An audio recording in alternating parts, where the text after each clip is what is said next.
Hey guys, so this is Joey again, and this video is going to be called To Know, to Question. To know is one of the sentiments, the statements, the rules of the Witch's Creed, and I wanted to discuss to know in a little more depth, in a little more detail, because I think it's also quite relevant to things which are going on at the minute. For the start of this video, I'm going to tell you 3 statements about myself, one of which is true, the other 2 are false, and I want you to decide amongst yourselves which sentiment you think is the true one and which 2 are the false ones. So I'm going to look down and read off the page to try and stop giving away any body hints. Okay. So, statement 1. For my A-levels, I was in the top 3 candidates for English that year, in 2004. That's sentiment 1. Sentiment 2. I have 3 sisters.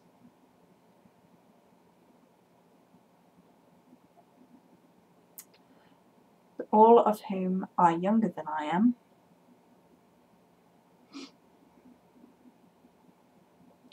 That is sentiment 2.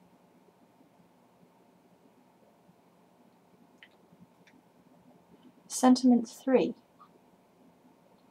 I first started properly researching about witchcraft in 2006. In 2006 is when I started reading books properly for the first time in parts of my studies. Okay, so that is sentiment 3. And at the end I will say which one of those is true and which 2 are false, and in the meantime I'm going to talk about some other stuff. Okay, so decide amongst yourselves now. Right, so this video is to know, to question,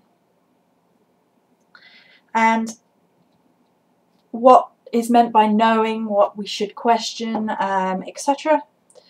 So basically what I wanted to discuss and what my opinion on this is that as witches, as human beings, we should question everything we hear, learn, think and know. To research any given area is to better understand this and realise that we can't ever really be experts on any subject, because knowledge is always forthcoming, evolving and changing. So, in the first instance, reading from books. Often we take what we read from books as law, and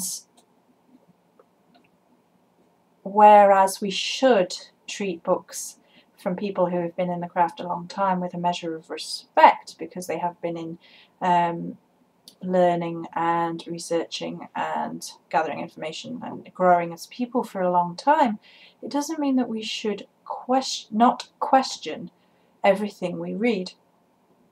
There's some of the gardener stuff that I read and it didn't sit with me. And that's the other thing about knowledge, knowing, and the very, very dubious concept of truth within knowledge. Because, I'm going to explain that actually. The problem about truth is that it's subjective. Our own personal truth is just that. It's ours, it's our own, it's personal. Even when a lot of people agree in general terms to something, it doesn't mean that every person regards that, what they have agreed with, as the same truth. For example, within the law. Now, laws are, in every given society, laws are put there to govern behaviour and dictate what is morally and criminally wrong, and to protect people. And these laws are generally agreed on. truths. However, reasonable doubt in a murder trial gets somebody off murder. If the jury has reasonable doubts about the evidence provided, then they cannot convict that person because they haven't got enough measure of the truth. So if we apply that to our learning, we cannot and should not take somebody at their word just because they say so. We should investigate subjects, all subjects. I'm a historian. I love history. I managed to get up to diploma level in university before personal life blew up and I couldn't carry on. And one of the things I used to love about history is that things are taught to us as facts. And the truth of it is there's no such thing as a fact, because we base our information on what people have written, what people have said, what people have decided, and no matter who it is, somebody is fallible.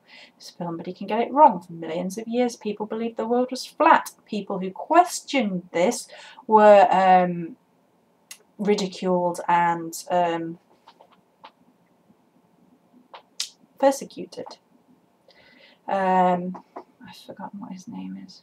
John Dee was an alchemist in England, who, if you don't know who he is, go have a research, don't take my word for it. And he was condemned for his beliefs because he questioned everything. I think I'm right in saying he was an alchemist, and they condemned it as witchcraft. I had that information in front of me and I have moved it. He was at the time of the court of the Elizabethan, it is alchemy and divination. He sought knowledge through the supernatural. Specifically, he sought to contact angels through the use of a scryer or crystal gauger. I'm sure there were consequences of him doing this.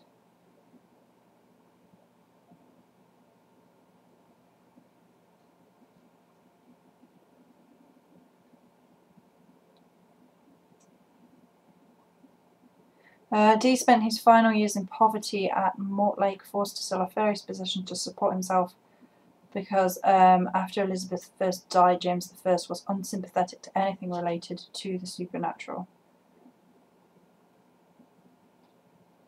I'm sure there was persecution surrounding him. Anyway, I can't go into that without researching, having the information to hand. Right. So basically, no matter what you read, no matter what you learn, no matter what you hear, no matter what you think you know, it is always worth going and seeking out more in-depth information. One of the accusations against religion is that we lose our rational mind. In cases of thinking in a scientific manner, why should we abandon our principles of investigation and proving just because we have faith? Now, there is the fundamental difference that all religions require an element of faith, which isn't scientifically quantifiable, and that will always be the case. But we shouldn't lose that rational mind where we question everything, where we investigate, where we experiment with different things, where we try things out. I wanted to bring this up as well because there's been a degree of elitism with regards to what people do and do not know. I would argue that nobody on the face of the planet should be judging other people for what they do and do not know and what stage of the path they're on. There's been a lot of this, oh, well, you're a dabbler in the craft, it's a lifetime commitment and you are sullying witchcraft's name. Okay, firstly, define dabbler, because at the beginning we're all learning, we're all trying things out. The first time you do a spell, are you not dabbling? Because there are no guarantees that you're going to stick to it, even with the best intentions in the world, even with the best intentions.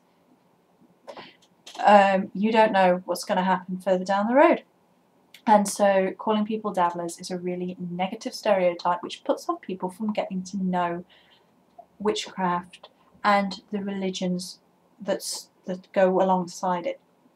When I started the path, I read and read and read and read. I was not in a position, in a place, in a position to basically practice properly to begin with. So my path started off reading a lot. I hoarded as much information as I could. I read, I gathered, and I came under fire for that. I came under fire for reading and not practicing and not living witchcraft. And my response was, I will carry out the acts of witchcraft, the rituals, the way I live and breathe witchcraft when I am ready to. I uphold the morals that I already have. I live as much of a decent human being as I can be, but until I am ready and comfortable, I will not be pushed into something which I am maybe not ready for. And that was my response back then. A lot of people who come to this feel that they should be doing before they know, before they have investigated, before they have experimented. There is nothing wrong with researching, with reading, with watching YouTube videos, but you have to do that with a critical sense of mind to question everything. Because the minute you take something as gospel, as a phrase, the minute you take something as being infallibly true, inverted commas, and thinking that your truth is the only truth, is when we have problems. That is when we get extremism. That's when we get people killing other people. Throughout history, there have been plenty of examples of human beings deciding that their way is correct, every other way is not correct, and then using those as excuses, because there are usually other reasons for religious war. In the example of the Crusades, which is pretty well known, which is basically when most of Christian Europe went to war in Jerusalem and against Islam, basically. Now, there's other reasons for that which are often forgotten. Basically, it was a way of entertaining nobles. There'd been a lot of civil wars up until that point, and there wasn't one at that point, and they needed something to do with their nobles, because nobles were by nature violent and wanted loot, gold, jewels, money, land, tithes. The church exercised a great amount of power and needed somewhere to channel the nobles, so they channeled them there. They offered, at the time, killing and war were very real parts of everyday life and noble life, but they were considered a sin. So they needed a way to reconcile those two ideas. Holy war. You are fighting in the name of God and Christ and things, and therefore you will be forgiven all your sins. And there was a whole load more to it than that.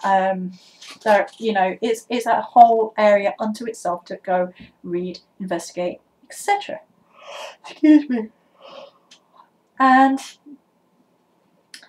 this is true of a lot of things in history, actually, and I think one of the most pertinent ones that witches on the internet and YouTube throw about is the examples of the burning times, of witches being hung and burnt and drowned and all the rest of it within history. And people use this in a lot of their arguments, and I don't agree with it. I don't agree with it because a lot of people seem to be going on assumption versus having gone and actually done some research.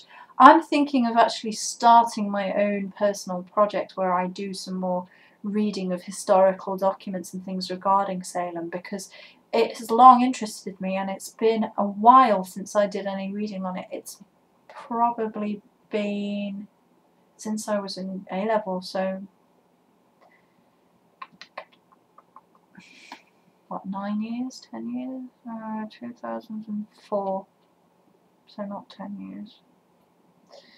And it's worth reading, investigating and understanding. To say it happened is fair enough, it happened, but were these people actually witches, first off?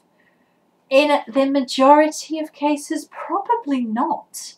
A lot of these people were accused by their neighbours because they were afraid, because they were jealous, because they had a very similar situation to what the hell is going on in Facebook, where people were pointing fingers and making people's lives miserable, and then somebody came along and decided that we needed to increase the authority of the church. Was this the first time this sort of thing had happened? No. Go look up oh, not conquistadors.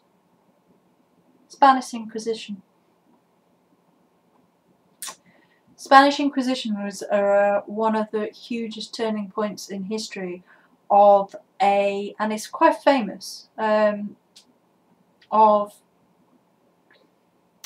rulers deciding to throw out all people who were not of the same religion. And in Spain at the time, there was a large body of Jewish people, and there were a large body of Muslims, and there were others as well.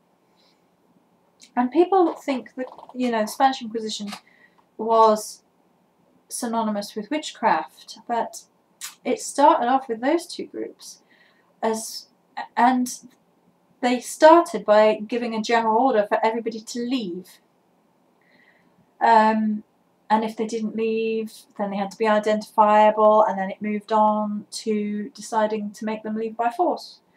And why did they do it? Jealous of the money. I mean, throughout Jewish history is some really, you know, in every society, or nearly every society, if not, you know, a lot, they have been persecuted. They have been blamed for everything, because and they have all these negative attachments to them. That's just as bad. They were blamed for plague, same as the witches in England. They accused, I remember very vividly because I remember the picture, they accused the Jews of poisoning the wells that caused plague. They accused witches of causing the plague, and they stoned to death all the cats that they could get, they thought were familiars, which, if where the plague was actually from, is believed to be through disease through the fleas on rats. There is debate about where it's from. There's been a lot of questioning it, but obviously if that's correct, if that is the main source, then killing all the cats did what? Made it worse. But basically, I've gone on a little bit of a loop because this is something which witches bring up as in a defence or as an argument, and it's just, generally speaking, is not a valid backup for any argument, because the reason behind the witchcraft are not people getting at witches, it's people using the fear of something like that to promote hatred. Does this sound familiar?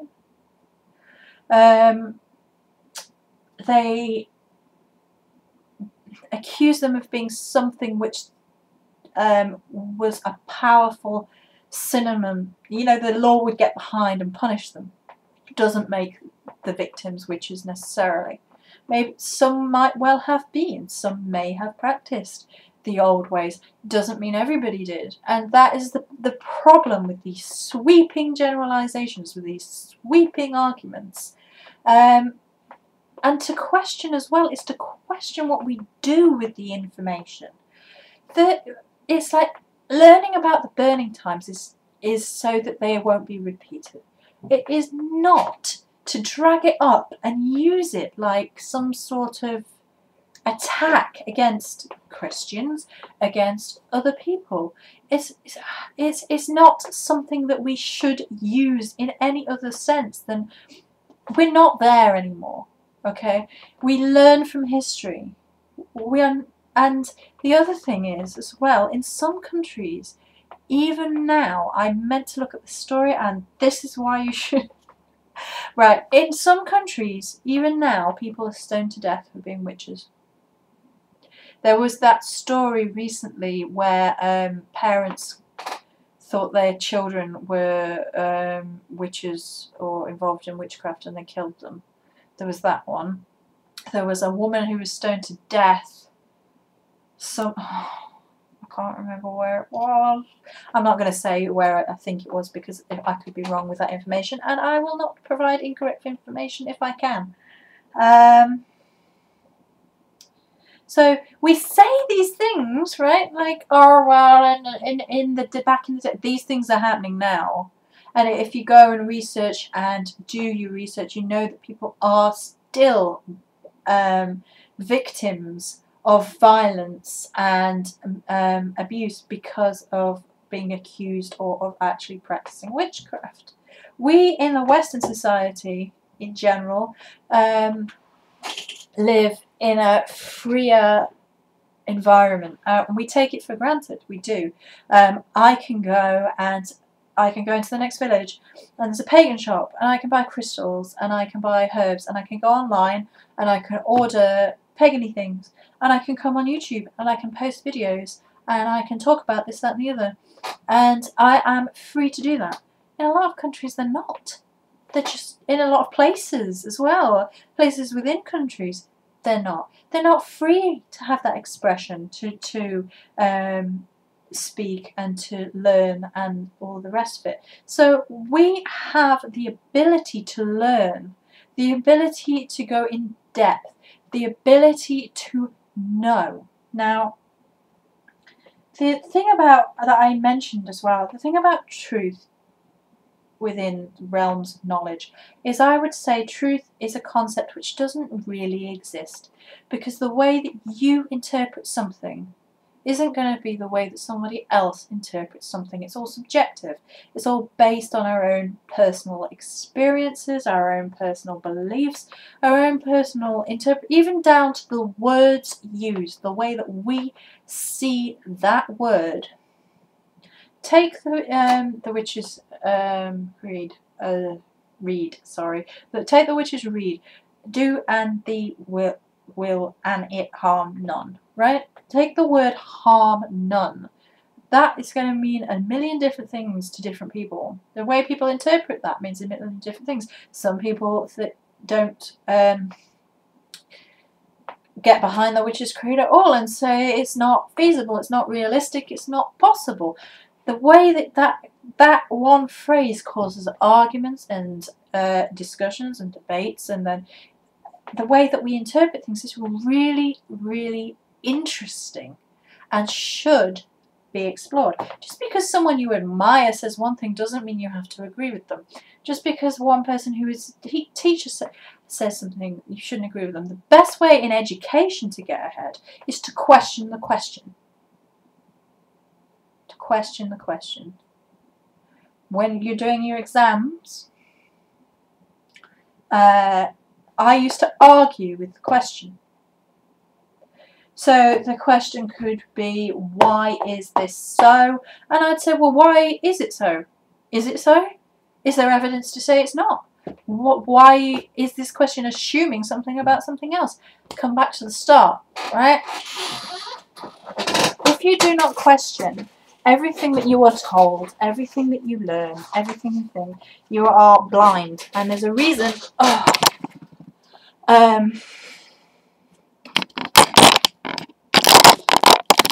There's a reason they call it blind faith. Because some people take things for granted and as gospel and as written and it's fine and it's correct and I must not disagree with it and it's right and I'll defend it, and it gets negative, it gets angry, there are wars, there is bloodshed, there's hate, and I honestly feel like we should question everything we learn, everything, whether it's from books, people, internet, wherever. And to prove this point, I asked you at the start of the video which 3 of these sentiments is true. They're all false. They're all close to the truth, but they're all false. I started reading properly in 2004. I have 2 sisters, and I was top 3 in the UK in my A levels for sociology, not English. So they were all quite close to the truth, but they weren't the truth. And the point of me doing that is so that you question the question. You question what you think you know. So that's it for today. I think that's it for this video anyway. I might make some more later. I may or may not. I'll see how I feel. I'm a bit now. So basically question. Question, question, question, question, question. Challenge. Think outside of it. Go research, go read around, go, pick a subject which interests you and run with it. Many blessings.